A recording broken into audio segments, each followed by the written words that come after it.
Give me just a second.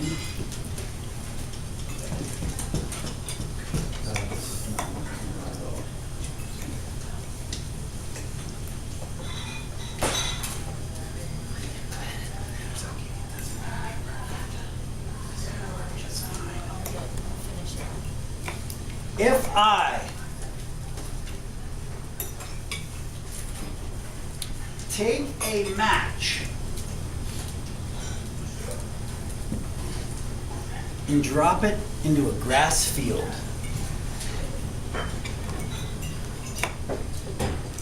starts to burn out, right? To where we get a grass fire that grows around the edges, right? Where's it the hottest? Where's the fire the hottest? The head. Out here, right? Oh. As it grows on the edge and the fire expands, this is where it's the hottest, right? That would be the lifeblood of the fire. Where is it the coldest? In here, where it's the oldest, right? So any organization that you have, the lifeblood of that organization is the new person, where the fire is the newest. Does everybody understand that analogy? So the lifeblood of Toastmasters organization and our group is, in fact, what could be potentially our newest member. Maybe one.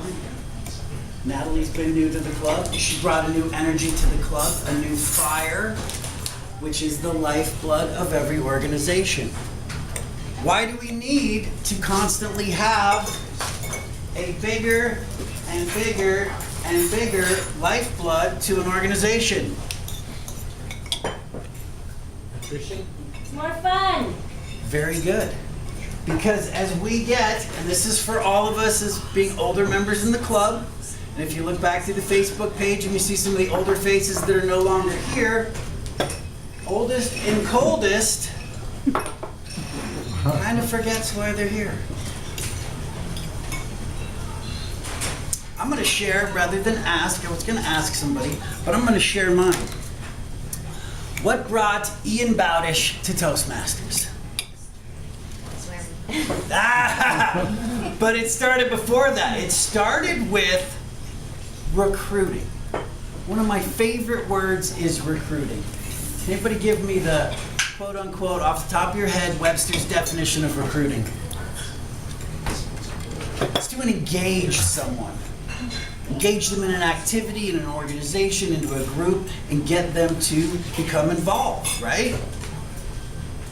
So I got recruited into Toastmasters by a guy named Eric, who said, you speak really well, but you need to kind of cut down on the profanity. And I said, what the do you mean? But I took him serious.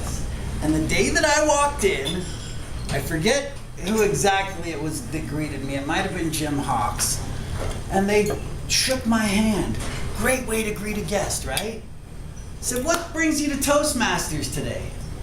And I said, honestly, I need to stop saying the word.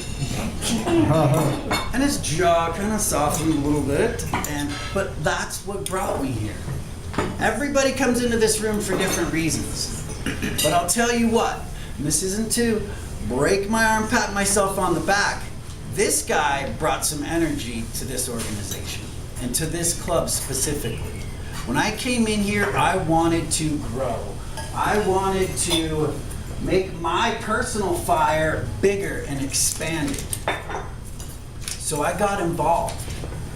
As Jim said in my introduction, first year I decided to take on president of the club not knowing anything of what to do. But you know what? I didn't have to know what to do because of all the people sitting in the middle of what I'm now going to change to be. This is not right. That one wet. That's okay. We're going to have another picture on top of it. Go with me, people.